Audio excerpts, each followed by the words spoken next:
Today I just want to just do a short recap of what we covered yesterday, and then we move on to today's deliberation. So basically, yesterday we got the progress on the GHG inventories and the methodologies to date. And then we got an introduction on the Tier 2 methodology with examples from East Africa. And then we discussed on the relevance of the Tier 2 methods, particularly for Zimbabwe, why we needed to adopt to Tier 2.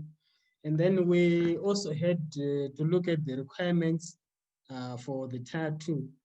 And I think today, let me just share my slide so that we look at the agenda for today. Can we all see my slides? Yes, we can, Prof.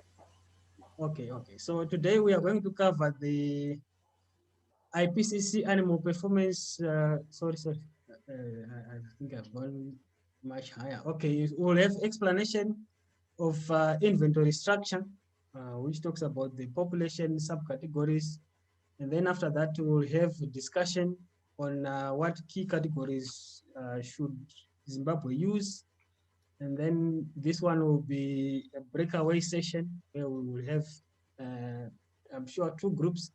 Then group report back and summary will be covered.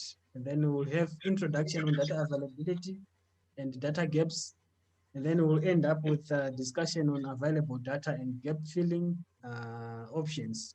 And then we'll summarize the deliberations for today. So I think without wasting a lot of time, let me hand over to Andreas to take us through the explanation of inventory structures. Maybe I need to hear from the group if there are any burning issues, maybe relating to what we discussed yesterday. If not, then I think I need to hand over to Andreas.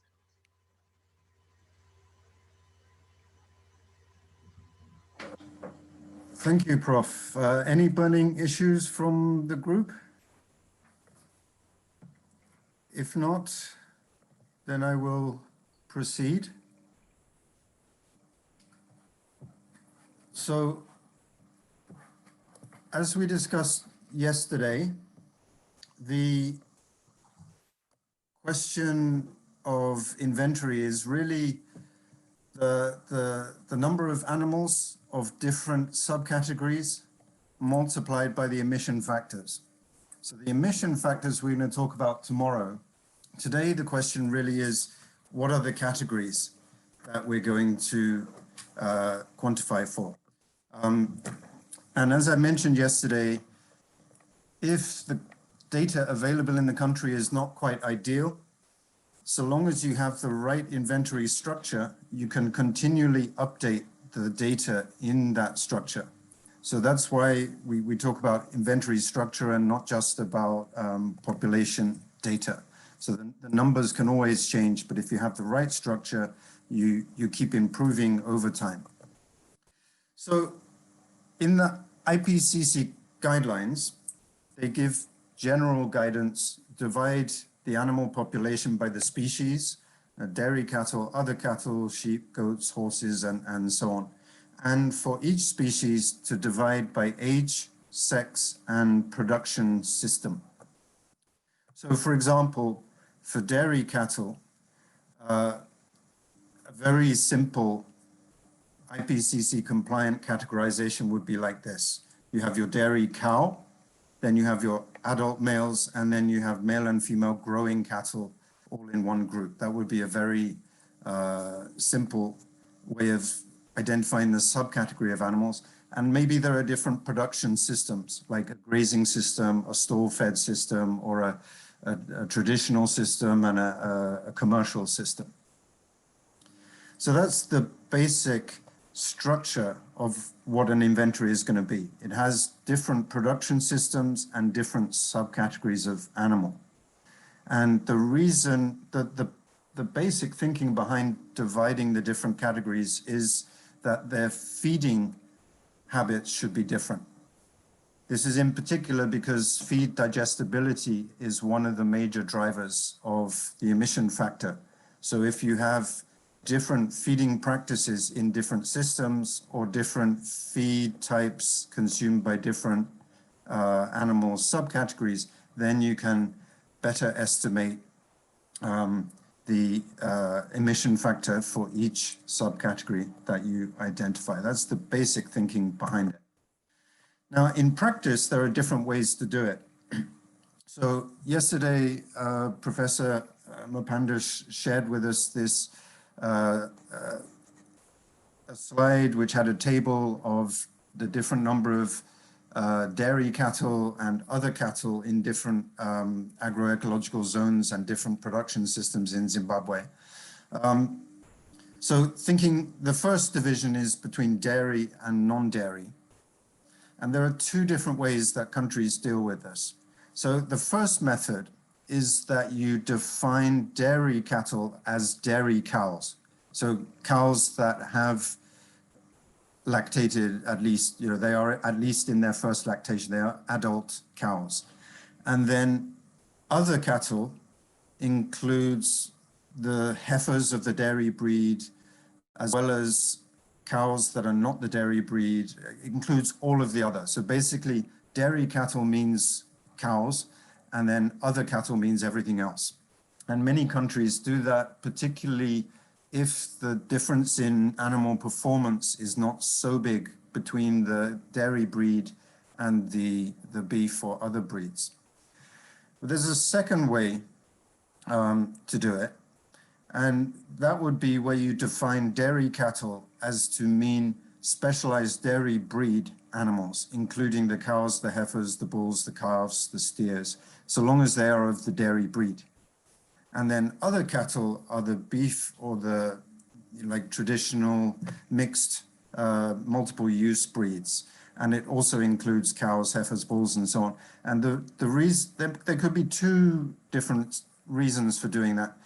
The first would be that there's a significant difference in key parameters like the live weight between the specialized dairy breeds, which tend to be exotic breeds, and the traditional, the beef or the indigenous breeds. And another reason to do that could be depending how cattle are characterized in the national statistics. So for example, in Kenya, any animal which is of an exotic breed or a hybrid is classified as a dairy cattle, even if it's a calf, a bull, a heifer, or a cow. So in the Kenya case, we used method 2, and that was largely because of how the national statistics categorize cattle. So there's one big decision to have around how do you define dairy and other cattle. And presumably with the table that was shown yesterday, that there's already been a lot of discussion on that in Zimbabwe. That's sort of a high level, how do you divide dairy and non-dairy? But then we also want to look at within dairy and non-dairy, how do we define different subcategories? And there are different ways to do it. So here's one method. Let's say in a country, you define 3 different production systems, like a grazing production system, a kind of semi-intensive mixed farming system, and a commercial system, for example.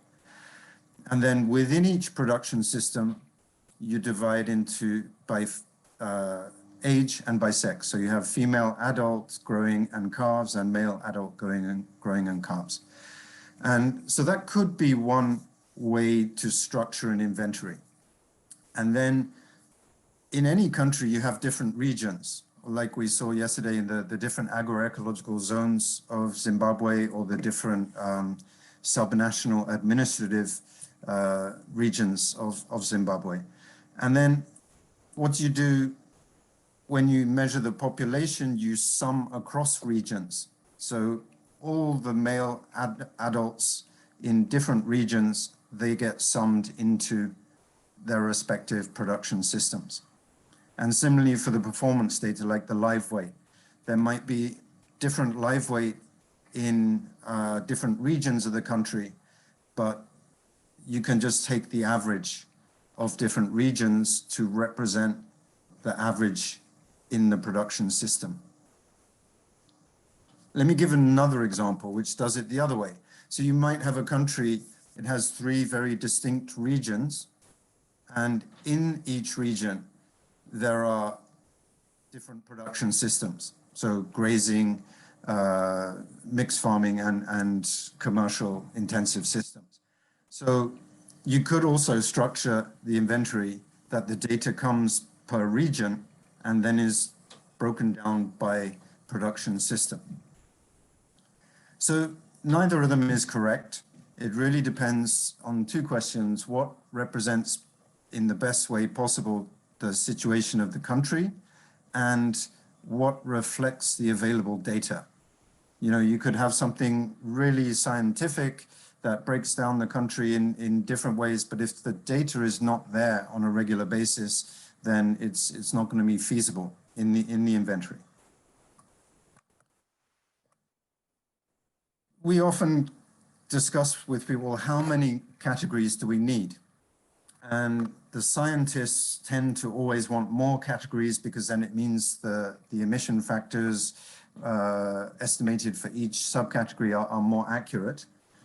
But actually, more categories does not mean the inventory will be more accurate. I mean, here's a simple example of why. If you say the yellow lines are representing 2 different production systems, so you might think, well, to estimate the emission factor and its relationship with milk yield for each production system, we need 2 different values. Well, not in the inventory. In the inventory, if you use, like the red line, if you use just the average of 2 production systems, it would be as equally accurate as having separate values for separate production systems. So the point here is to say that more production systems doesn't make it more accurate necessarily. It certainly will make things more complicated. So you need to find this balance between accuracy and the kind of simplicity of taking the available data and using it to estimate livestock populations and their performance in different production systems. So in another way of saying it, the fewest number possible of different categories, the better, because it's more simple for the inventory agency to manage. But then you have to think it can't be so simple that it's no longer accurate. So a couple of examples which I showed yesterday.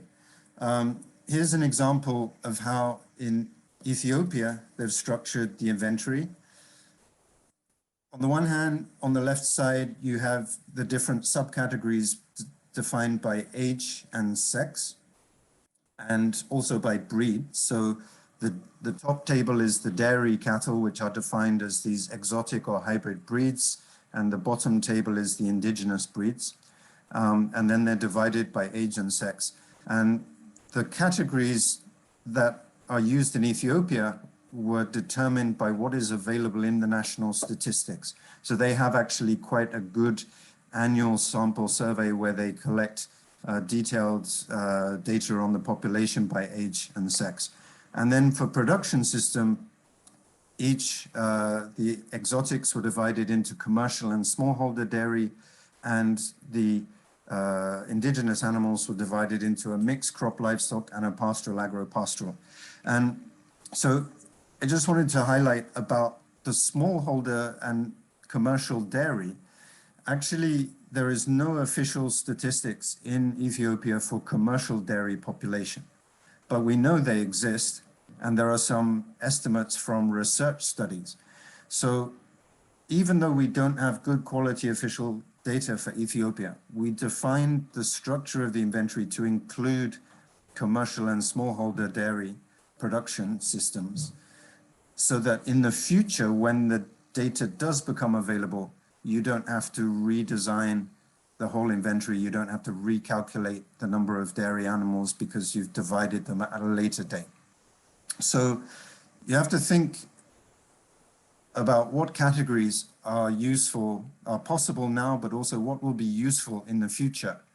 And think about an inventory structure that you're quite confident is not going to change even if data availability does change. Another simple example from Kenya. In Kenya, every county only reports the total population of dairy cattle. They don't have any official data on the percentage of cows, heifers, bulls, or other types. So in the Kenya case, they defined 3 different production systems, and each county was allocated to one production system depending on which feeding system is most prevalent in the county. And then we looked at the research literature, like surveys and so on that have been published or that are done by researchers and projects, and we defined the subcategories of animal, the cows, heifers, bulls, growing males, and calves, because the official data doesn't tell us the herd structure, but we used research publications to estimate the herd structure. So we used the categories that are commonly used in the research publications. So that's another example of how we came up with a structure, thinking about what represents the characteristics in the country, but also how what kind of data is and is not available. So yesterday we had this table on the distribution of dairy and non-dairy cattle by natural regions and production system in Zimbabwe. There was some discussion about how accurate some of these figures may be, but that's making the data more accurate is a question for how do you improve over time. What we're interested in now is, how would you structure the inventory? So you've obviously got dairy and you've got non-dairy. You've got the different agroecological zones, the humid and the semi-arid and arid regions. But then you also have different farm types, the large-scale farms, small-scale farms, communal farming systems, and so on. And in addition to that, you're going to have adult, growing, and juvenile cattle as well. So the question here is, on the one hand, what would best represent the situation, the characteristics of cattle production in Zimbabwe? On the other hand, what best represents the kind of data that is available now or that might be available in the future? So this is the discussion that's coming up. We're going to be dividing into groups in breakout rooms, I think 2 breakout rooms. We hope once you're in your group that someone will take responsibility for guiding the discussion to make sure that you have 15 minutes. So within 15 minutes, if you can come up with some suggestions on what animal subcategories to do, and if you could delegate someone to report back to the plenary when the breakout rooms finish. And the questions to consider are these. So what categories are there in the official data from different institutions that provide official data? And what categories are commonly used in research? So if we're going to be estimating some performance parameters like live weight or milk yield using research data, how can we make sure they're representative of the categories in the inventory? And what factors are associated with differences in feeding system? Because ultimately it's the feeding system that drives the energy intake and animal performance and the emission factor. And you may also wish to consider which production systems or regions of the country are having really different trends in the emissions per head, because practices are changing rapidly, live weight is changing rapidly, or feed systems are changing rapidly as well. That's because we want to be sure that future inventories are able to capture the change in the trends. So if you can consider these questions, and then the outcome of your group discussion should be to suggest what cattle subcategories should we include in the inventory? And if you could briefly explain why in terms of data availability or reflecting the characteristics of the country. So at this point, I'm handing over back to the team from South North to facilitate the groups.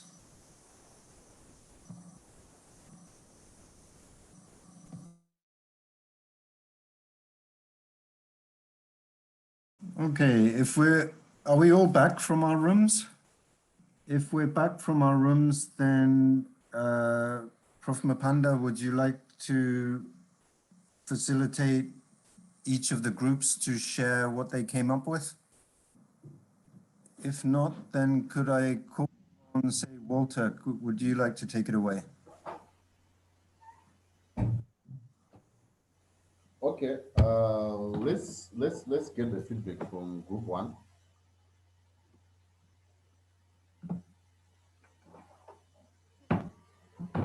Can we have the rapporteur from group one to share the discussion? If the note taker could perhaps share the Google Doc that was used.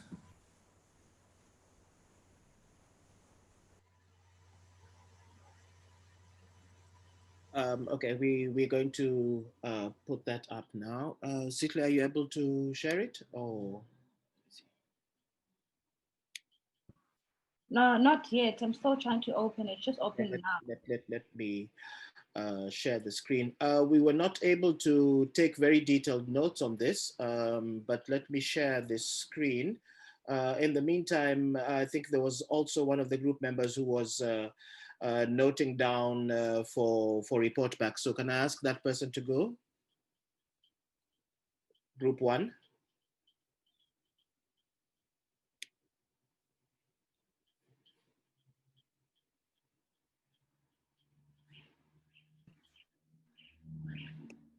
I think it was I think it was Brian. Was it you, Brian?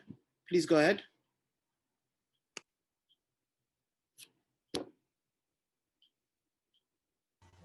Yeah, you need to unmute. Hello? Yeah. Hello? Okay. Yes, yes, we can hear you. I'm not connected.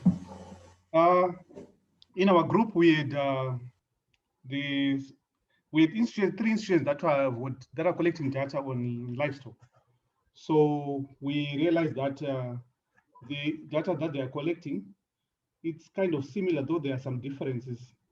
So at the moment, what we can say is that the system is kind of fragmented because the variables that are existing from the data that is being collected by the Statistics Office, the Ministry of Agriculture, as well as the research institution, they are kind of collecting similar data, but though the Statistics Office is not disaggregating between the dairy and the beef, data on sex, by sex, it's available, as well as also on by economic function, like the bulls, we can distinguish on that for all the three institutions.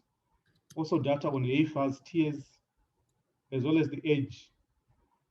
The Statistics Office, however, it also has data on cows in milk, these cows, they exist in in all the sectors, even the communal sector. But with regards to what we call a dairy cow, it might be what do you call it, a double counting, because the cows in milk might not be the ones that are specifically being used for dairy in some sectors, because they exist in all the sectors, that is the 6 sectors across the country. That is for the first question on what categories are collected in official statistics. Then for the second category, on research, the categories are the same as the ones that I've just mentioned under one. And then for what factors are associated with different feeding systems. For now, we don't have data on feeding systems, but what exists is that the data that is there, it can be disaggregated by the natural regions, as well as the sectors, the small scale, the large scale sectors, as well as the communal. But in terms of identifying the type of systems that are existing within those sectors, it's kind of difficult. Like we can have more than one system which is being practiced, maybe in the large-scale sector or even in the communal sector, though we know that communal is mostly extensive, whereby there's free-range grazing of the livestock. Then with regards to how to represent regions in the national inventory, for now, we realize that we do not have these distinct factors to use to represent our to represent the regions in the livestock inventory. So we will first need to identify the type of systems that exist within the sectors that are within the agriculture sector, so that we'll be able to identify the regions for use in the national inventory. I don't know if my colleagues would want to add something that I've missed with regards to our discussions. Thank you.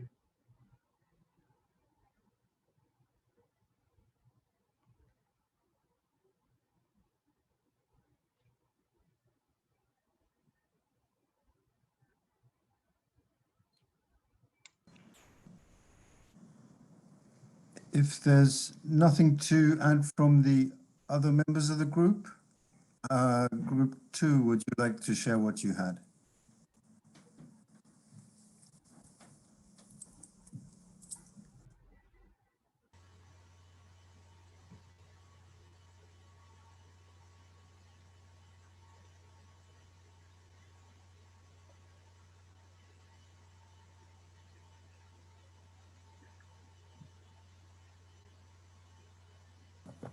Walter, would you like to speak for Group 2? Okay, I can. Okay. Okay, so that's what we discussed in group 2. We realized that in terms of categorizing the animals, there's not much difference between them. The data is being collected for separately from male and female cows, but we also noticed that maybe there's not much difference to keep that class, being kept separate. Maybe for the inventory purpose, maybe we can combine it to one class. And then for the growing males, we discovered that from the official statistics, the category includes both steers and oxen, but maybe in reality, oxen are no longer growing, but maybe they are mature animals. So maybe for that class, there might be a need to redefine it or separate it into two classes. And we also noted that there are additional, uh, categories or farm types through which this data is collected, which is A1, A2, which actually represents the farm types in terms of land use systems. Um, and again, we realized that for each farm type, we could actually characterize the practices that are associated with those farm types, and that can help us to characterize the feeding systems. And then the data is also being collected for agroecological across agroecological regions. But the biggest question there was that can we still continue to use the agroecological regions as blocks to separate the different animal production systems? So considering that there is an ongoing or a recently completed exercise where the agroecological regions were reclassified, so maybe we can introduce some substantial, errors in trying to use those agroecological regions. And so uh, we didn't finish to answer other questions like to say the categories the same as for those for research, but this is what we discussed.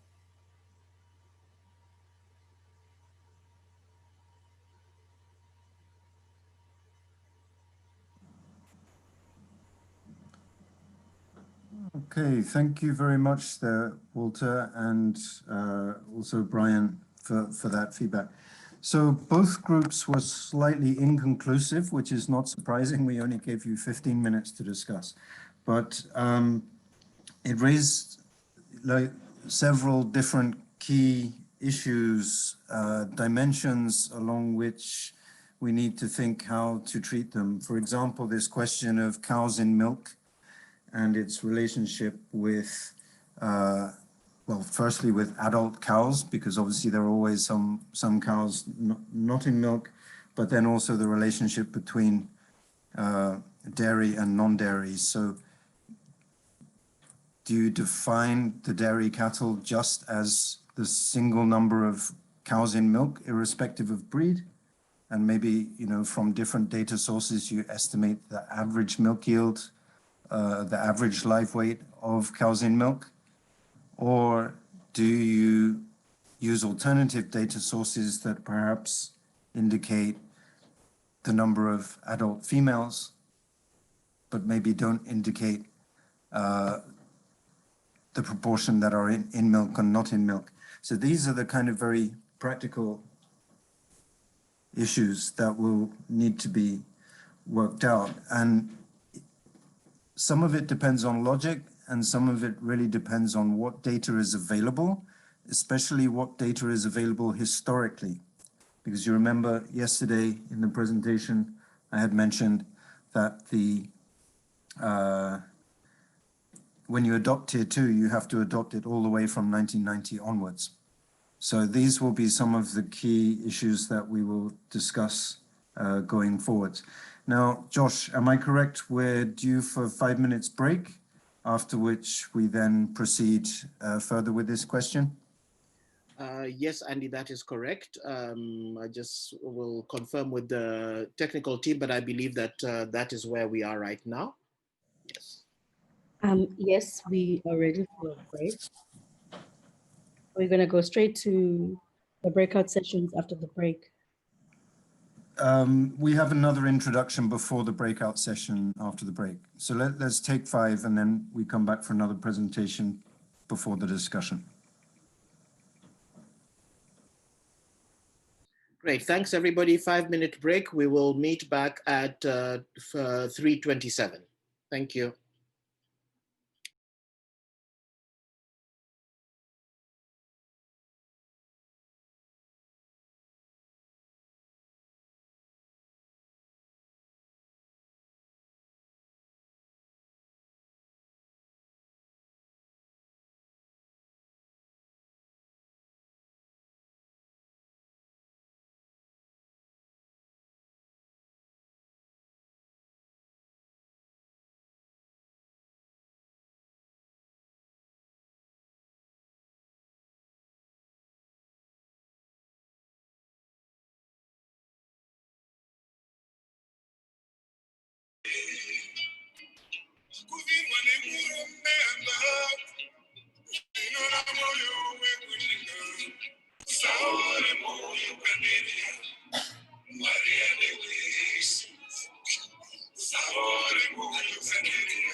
Welcome back, everybody. Please go ahead, Andy.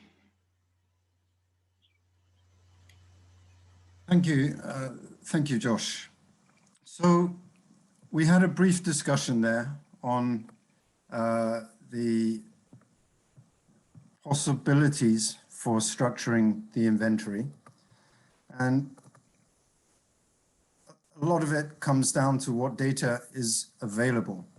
So this is what we're going to discuss next. And I just want to give some inputs to the next discussion.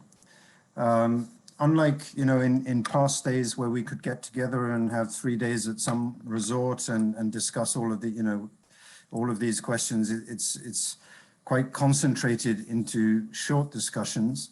So we're not always able to come to a conclusion, but at least everyone is able to know what are the issues that need to be addressed going forward. So what is the data that we need in terms of animal populations? The first is, well, we need to know the total number of each subcategory of animal, all the way from 1990 until the latest year. So there are different options for this. In different data sources perhaps work differently.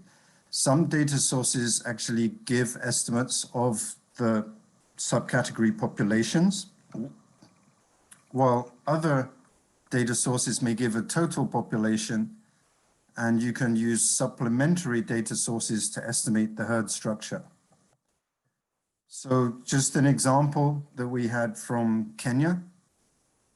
There was one survey conducted by the Tegemeo Institute. They repeated the same survey from every 3 or 4 years since the year 2000.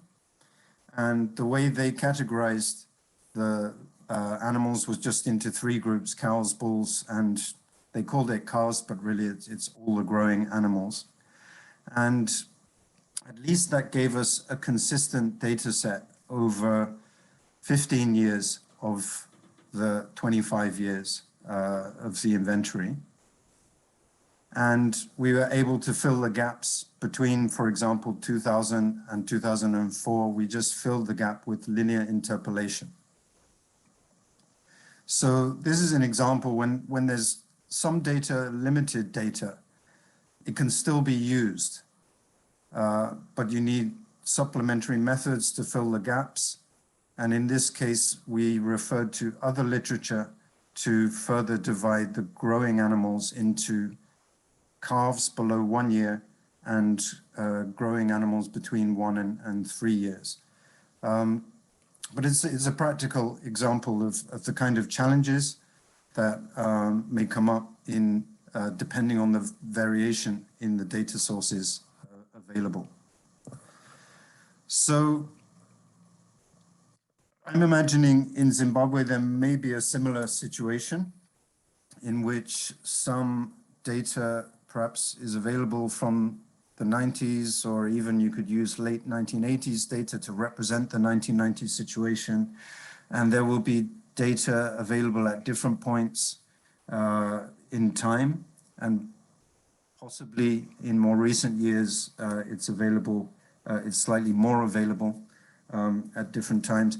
But as we've heard, different data sources have different animal subcategories in there. So what we really want to discuss is a about data availability. Sorry, the question at the top, what categories should we have? Sorry, that was the last discussion. So now the topic is what data is available and what are the data gaps? Because then we can talk about different ways of filling the gaps that are still consistent with the IPCC guidance. So we're going to go into breakout rooms again, and we're going to divide into two rooms. One is talking about dairy cattle, the other about other cattle. So the dairy cattle group, if you could actually take this question of, how are we going to define it based on the data available? Are we defining it as cows in milk, or are we defining it as all cattle of the exotic, like dairy breeds? And that will probably be determined by what data is available for that. So if you could think about what data sources can we have to talk about dairy cattle in the dairy group, and then in the other cattle group, think about other data sources and what subcategories they represent. And also think, is there data available for every year or most years since 1990, or where are the data gaps? At the worst case, you have data for 1990 and data for 2018, and you just linearly interpolate between them. But I'm sure the situation, the data availability is better than that. So, where are the data gaps and where is the data availability over time? And then, again, this question of herd structure. Do the data sources already indicate the herd structure? Or if not, are there alternative data sources like research publications or expert judgment that we could use to fill them?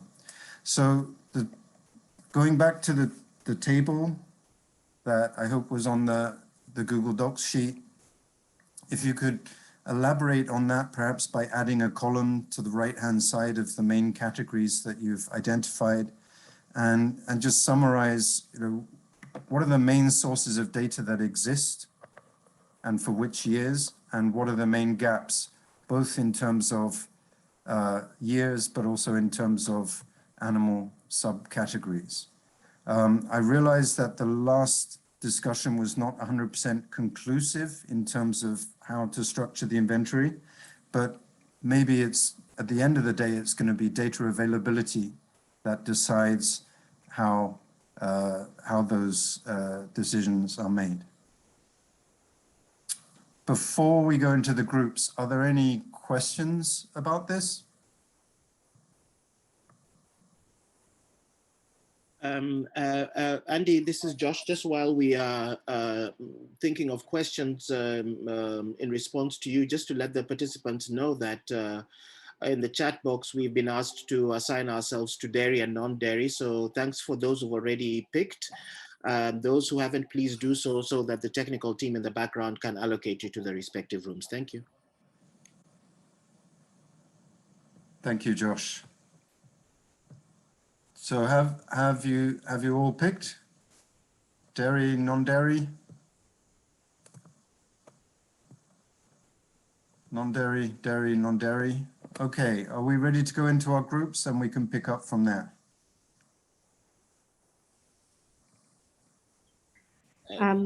If everyone can just respond, and then we'll open the room. Yeah, we're almost there. I think almost everybody has responded. The last few people might just want to respond, and then the technical team will all assign you groups. Thank you.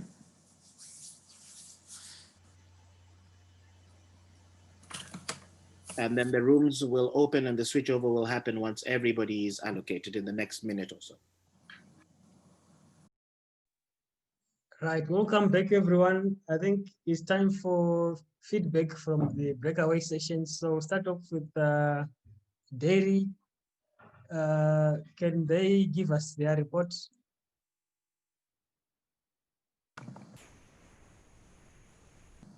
Brian or Gladys, would you like to do that? Anyone from the dairy group? Okay, it's coming. Who is your rapporteur in group one? Who is your rapporteur? I don't think we did actually pick someone, but I was taking notes. So yeah, I was taking notes. So whoever going to be giving feedback can use the notes that I was taking, or yeah. Okay, thank you. Go ahead. Okay. Shall I briefly summarize then? Yeah, Please. true. Yeah. So from the Zimstat side, they do collect data now on cows in milk, irrespective of the purpose of milking, whether it's for commercial purpose or home consumption or suckling animals. And the data is disaggregated by natural region and by sector, but not by breed. And then from the Ministry of Agriculture side, they do, together with, in collaboration with the Association of Dairy Farmers, collect data by breed, but this is largely for the commercial sector. So it only represents large and small scale commercial dairy farmers with specialized dairy breeds.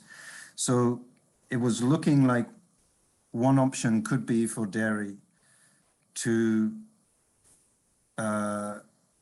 mainly make use of the Ministry of Agriculture data set, because it's more suited to trying to define groups of animals that perhaps have different levels of intake and different management practices.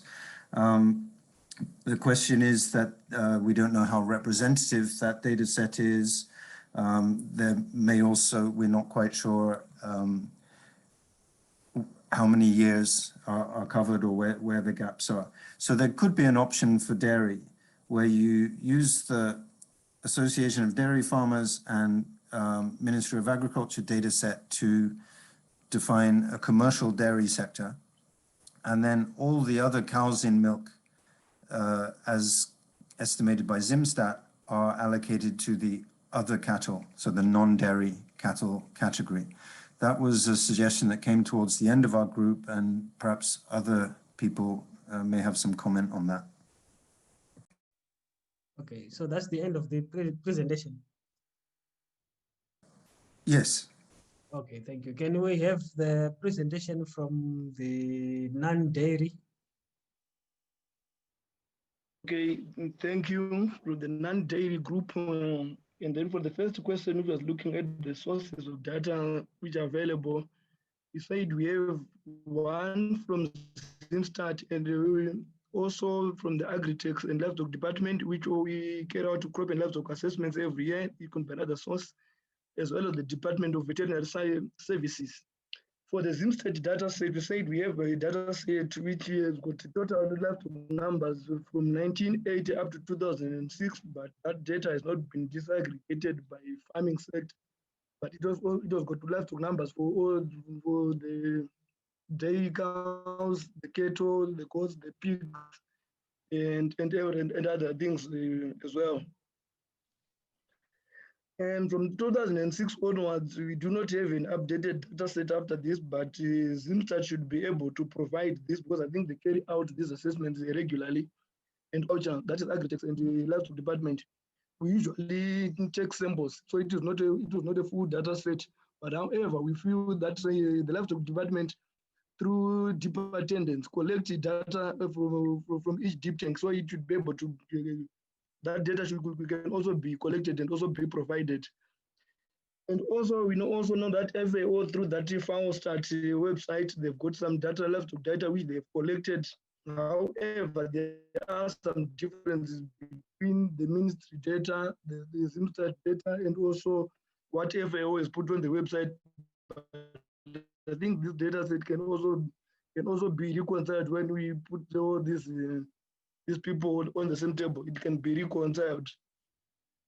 And then on the data gaps, we found from 2006, we do not have a consistent population data. We should be able to provide this. I think we can also look to try to fill these data gaps. And also we could use some estimates e.g., maybe we could use the growth rate to project the populations, and also in addition, we could use the mortality rates from drought cells and cells which are available from the abattoirs, which will also be used here. And we also feel that as long as we have the total population, we can use the estimates to calculate the breakdown. And also, like I've already mentioned before, that Agritex also does the sample surveys, just like Zimstat. And also, Zimstat does not usually carry out a census, but also they do sample surveys. However, I think what needs to be done here is to bring the two organizations together so that at least we try to marry their data sets. I think that is what we heard from our group. Thank you. All right. Thank you very much. Thank you for the presentation, and thank you for the two groups that have presented. I think we need to discuss. There was an issue that was raised, especially by the dairy group, where they were saying that we can actually subdivide into two: cows in milk and then other cattle. So this is what they have suggested. Maybe we need to discuss that. If I got it correctly, maybe. If not, then the group can clarify. That was a recommendation. Sorry, yes, to clarify, the idea is that there is data on specialized dairy breeds, and that data could be used to define what is dairy cattle. And then the Simstat data on cows in milk minus the specialized breed would be the cow category in other cattle. Right. So basically it's saying one option could be to define the dairy cattle only as the specialized breed. Right. What do others think? Can we adopt that suggestion?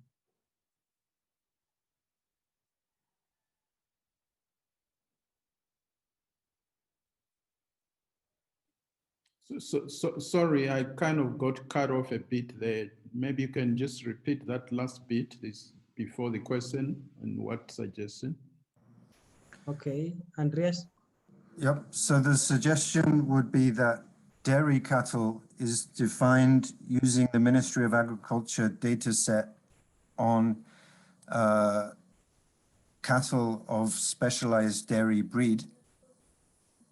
And then all other cows, even if they are cows in milk, they are defined in the other category, the other cattle category. They're not defined as dairy cattle if they are not the specialized breed. I think that would be fine, except when you need to look at, you've got purebreds, but you also have crossbreds.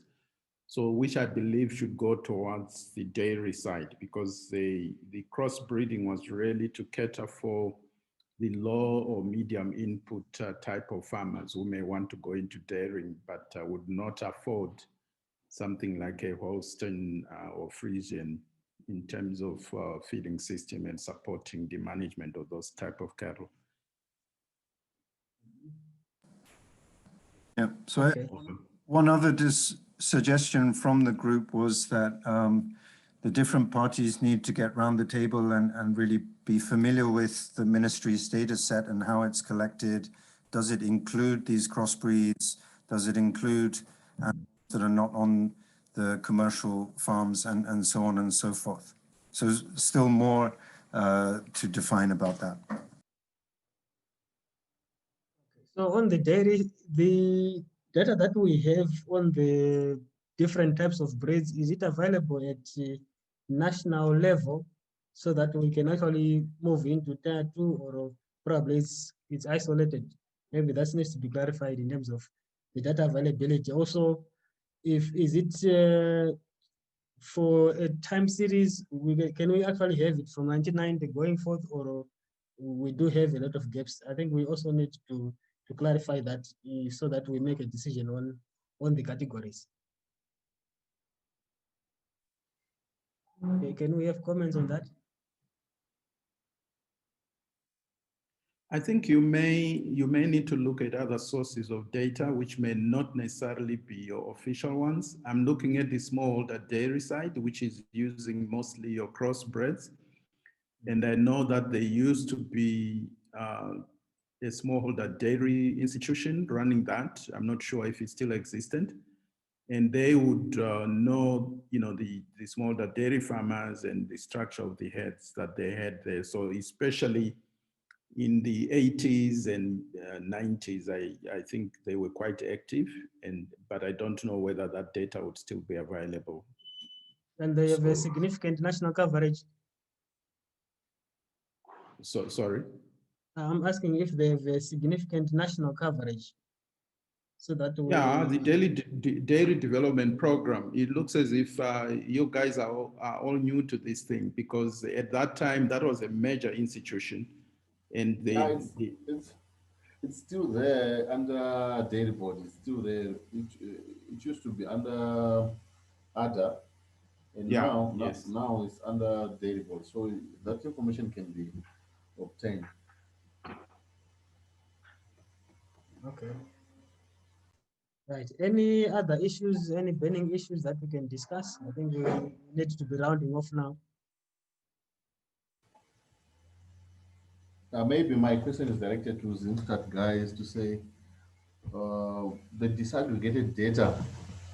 What we find online is just maybe a few years, but from your system, how long is this data available? Because for the non-dairy, I'm sure would benefit from disaggregated data. You saw that non-dairy are the biggest emitters of methane from the livestock sector.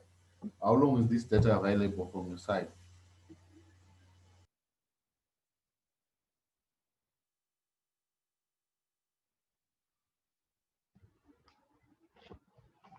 Hello. Yes, Brian, go ahead. I'll have to check, but what I know is that for the livestock data, which is covering all the sectors, we started collecting it around 2004. So I'll need to check on the existence of the soft copy of that data.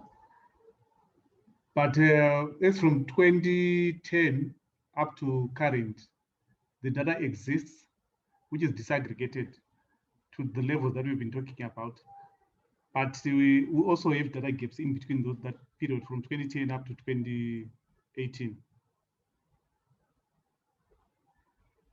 Okay. All right, that's fine. I'm looking at maybe the one time more now. question. Yeah, maybe one more question to say, did you guys also do livestock censuses from either data providers? If anyone does livestock census, how often? Can I go ahead? Yeah, sure. Yes. Go ahead. As Zipstat, we've never done a census. What we've been doing all along are just simple surveys, which are done annually, and the coverage, it can disaggregate the data up to province. We used to go even up to district, but then we reduced our sample size to go up to province. Okay. But you always adjust your figures to national level. Yes, because after collecting, because it will be a sample survey, which is a representative sample. So after that, we then extrapolate the data for it to become national. Okay, thank you very much. I think for today we are done. Maybe I can refer to the South Note, maybe to give us some logistical issues with respect to tomorrow's deliberation. Or is it Josh? Hi, thank you very much. Yeah, so thank you again to everybody for today. I think from the logistics side, mine is just to say that obviously time is very short, so we will make sure that tomorrow the room is open, so if people can start signing up from latest 2:25, that would be great. Then we can start at exactly 12:30. I don't know if there's anything else from the rest of the technical team. If the people can use the same link that they used to join today's session, it'll be the same for tomorrow, but we will send out a confirmation email to everyone in the morning to remind them that they should start joining around about 2 or 20 past 2 tomorrow. From the technical side, just to say thank you to the team and to all the participants, and definitely this issue around becoming familiar with the data sets held by different organizations. We pick up on that again tomorrow when we think about an action plan for going forward. So I look forward to more discussion tomorrow. Thank you. Thank you very much. So we are done for the day.